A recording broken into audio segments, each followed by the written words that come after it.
দিনে করে, কেউ রাতে করে, কেউ বিকেলে করে, আবার কেউ ফাঁক পেলেই করে। জিনিসটা কি? আপনাকে দিই বলি, আবার দেখেন আমি না, অন্য একজন তখন দেখেন যে সকালে সে নিয়ে আপনাকে একটু বিনোদন করলো, ও না, একটু আনন্দ এটা পায়। এটা এভাবে হচ্ছে না, এটা এভাবে হচ্ছে না। প্রশ্নটা আরেকটু ভালোভাবে করতে। হ্যালো গাইস, আসসালামু আলাইকুম। আবারও আমি আপনাদের মাঝে মজার মজার দুষ্ট মিষ্টি ধাঁধা নিয়ে চলে আসলাম। আজকে আমি আপনাদের সাথে যে ধাঁধাগুলো ধরবো একটু ব্যতিক্রমী ধর্মীয়। আজকে আমি আপনাদের যে ধাঁধাগুলো ধরবো সেগুলো একটু ব্যতিক্রমী ধর্মী হবে, কারণ এগুলো হচ্ছে অন্যরকম। এতদিন আপনারা যেভাবে বিনোদন নিয়ে দেন তার সে তো অন্যভাবে বিনোদন আজকে আমি আপনাদেরকে দিব। আসলে এতদিন আপনাদেরকে অনেক হাসিয়েছি এবং এর সাথে আজকে আরও বেশি হাসবেন আমার প্রশ্নের উত্তরগুলো শোনার পরে। কিন্তু প্রশ্নটা করব কাকে? জঙ্গলের তোমাকে এই যে ভাইয়া, এই যে আমি এইখানে। আর দেখতে পাচ্ছেন আমি একটা ফোনে কথা বলতেছি এমার্জেন্সি, আর এর মধ্যে ডাকের ভাইয়া। আচ্ছা বলেন কি করতে হবে? এই দাঁড়ান ওয়েট, আমি ভাবছিলাম আপনি হয়তো আমাকে বলতেছিলেন যে যখনই তোমাকে দেখি, এটা যখন বলছিলেন তখন তো আমি সামনে ছিলাম, তাই না? আসলে আপনাকে দেখে আমার অনেকটা ভালো লাগছিল, তাই একটু গান গাইছিলাম আর আপনি কি যাইতেছিলাম। গান গাইতে পারেন? হ্যাঁ আপু, একটা গান অবশ্যই। শোনাবেন? যখনই তোমাকে দেখেছি দু চোখে, মনে পড়ে, ভুলে গেছি। যাক, মনে পড়তে গিয়ে যখন মনে আর পড়লো না তাহলে ওইটা বাদ। এখন যেটা মনে পড়তেছে সেইটাই এখন আমরা করি, ঠিক আছে? আচ্ছা ঠিক আছে, ওকে। আসলে আমি এইখানে আসছি বিনোদন টিভি চ্যানেলের পক্ষ থেকে গুগলি দাদা খেলার জন্য। আপনি কি গুগলি দাদা খেলেন? আপু আমি শুনছিলাম বড়রা বলে যে ধাঁধা খেললে নাকি গাধা হওয়া লাগে, এই জন্য আসলে আমি গাধাও হতে চাই না আর ধাঁধাও খেলতে চাই না। না, আসলে এটা কিন্তু ভুল শুনছেন। যখন আপনি খেলতে চাইতেছেন, ধাঁধার সাথে যদি আরেকটা কিছু খেলেন তাহলে হয়তো আমি একটু খেলতে পারি আপু। হ্যাঁ, অবশ্যই খেলবো, তবে দাদার সাথে খেলবো সেটা হচ্ছে আপনি যদি আমার দাদার সঠিক উত্তরটা দিতে পারেন তাহলে আমাদের চ্যানেলের পক্ষ থেকে আপনার জন্য আকর্ষণীয় একটা গিফট আছে। গিফট দিবেন? অবশ্যই। শোনেন, যদি গিফট না দেন তাহলে কিন্তু আমি গিফট করে নিয়ে যাবো বাসায়। ঠিক আছে, গিফট না দিলে আপনি আমাকেই নিয়ে যান, আচ্ছা, তাহলে ঠিক আমার আছে, জন্য তাহলে। ভালো হবে। আপনার বাসায় গিয়ে খাবো দাবো ঘুমাবো, এই তো। শুধু খাওয়া দাওয়া না, আমাকে খাওয়ানো দিতে হবে আপনারে। ভালোই হবে, আমার একটু হ্যাঁ। ঘোরাও হবে, অনেকদিন ওকে। ধরে ঘুরতে পারেন, একটু ঘোরার আচ্ছা ঠিক আছে আপু, তাহলে ঠিক আছে, আপনাদের তাহলে একটা সেলফি প্রশ্নটা উঠাই। করি। সরি ভাইয়া, এখন সেলফি না, এখন আমি কাজে যাচ্ছি, আগে আমরা কাজটা শেষ আমি করি আমি তারপরে সেলফি আচ্ছা উঠাই। আচ্ছা, ওকে ঠিক আছে। তাহলে প্রশ্নটা করি আমি।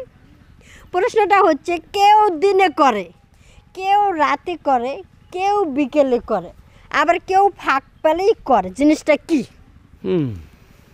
আপু এখন চারটা পুরুষ, কেউ হয়তো রাতে মজা পায়, আর কেউ হয়তো সকালে পায়, আবার কেউ হয়তো বিকালে পায়, আবার কেউ হয়তো দুপুরে পায়। হুম এই যে মানে ওদের মধ্যে যে একটা লেনদেন বা মানে মেলামেশাটা, এটাই তো। আবার কি, একটা মেয়ে একটা ছেলে। হুম আচ্ছা দেখেন, আমি রাত্রে আপনাকে আমি নিয়ে ঘুমালাম, বেশ মজা লাগলো, ভালো লাগলো। আবার দেখেন যে আপনাকে দিই বলি, আবার দেখেন আমি না, অন্য একজন তখন দেখেন যে সকালে সে নিয়ে আপনাকে একটু বিনোদন করলো, ও না, একটু আনন্দ এটা পায়। এটা এভাবে হচ্ছে না, এটা এভাবে হচ্ছে না। প্রশ্নটা আরেকটু ভালোভাবে করতে হবে, বলতে হবে। আচ্ছা আমি আপনার প্রশ্নের উত্তরটা আমি তো পাইতেছি এইটাই, যে আসলে আপনি কেউ দিনে করে, কেউ রাতে করে, কেউ ভোরবেলা করে। জিনিসটা কি? বললাম তো, তা সেই জিনিসটা কি সেটার নাম উল্লেখ করে বলতে একটা হবে। জামাই একটা বউ। জামাই বউ, আসলে আমরা নেগেটিভে যাব না, আমরা পজিটিভে যাব। জামাই বউ যা করে এটা তো সব সময় করে না। সবসময় আর ওইটা জামাই ওইটা তো বউয়ের মধ্যে বললাম। ভালো একটা আন্তরিক সম্পর্ক আছে, তারা সবসময় যে কোনো সময় করতে পারে, কিন্তু দিনে রাতে সকাল সন্ধ্যায় ভোরের সময়।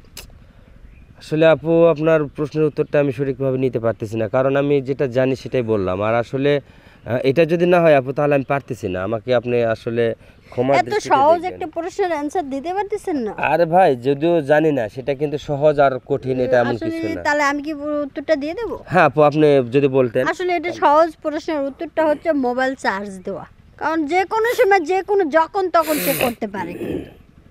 ও হ্যাঁ, আসলে কথা ঠিক বলছেন। মোবাইল চার্জ মানে কার কখন কোন সময় শেষ হয়ে যাবে, এটা কিন্তু আসলে অনেকে কেউ নাও জানে নাও বোঝে।